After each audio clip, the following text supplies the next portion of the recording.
খুব সহজেই বাড়িতে এই মিক্স স্যালাডটা যখন তখন তৈরি করা যায়। তার জন্য বেশি কিছুর প্রয়োজন নেই। আমি এখানে ক্যাপসিকাম, শসা, টমেটো, পেঁয়াজ আর কাঁচামরিচ নিয়েছি, আর কিছু মিক্স নাট নিয়েছি, এই যেমন থাইল্যান্ডের পিনাট আর কিছু আলমন্ডস।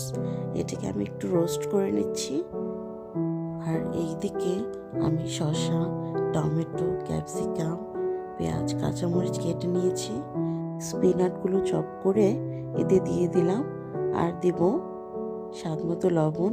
1 টেবিল স্পুন পরিমাণ লবণ দিয়েছি, আর এখানে হাফ চা চামচ পরিমাণ ব্ল্যাক পেপার দিয়েছি।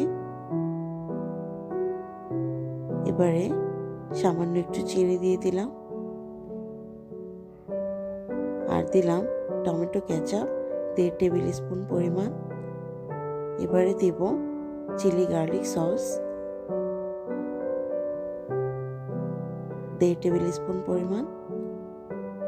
এবারে আলতো হাতে খুব ভালো করে মেখে নেব। তার আগে 1 স্লাইস লেমন স্কুইজ করে নিচ্ছি। এবারে খুব ভালো করে আলতো হাতে মেখে নেব।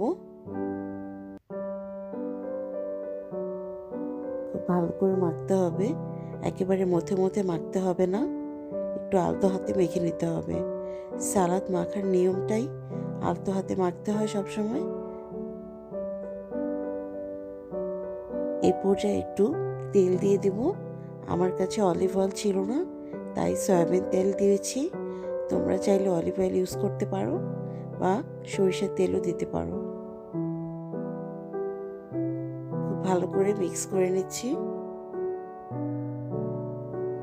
আমার মিক্স করা হয়ে গিয়েছে, আমি এবার পরিবেশন করছি।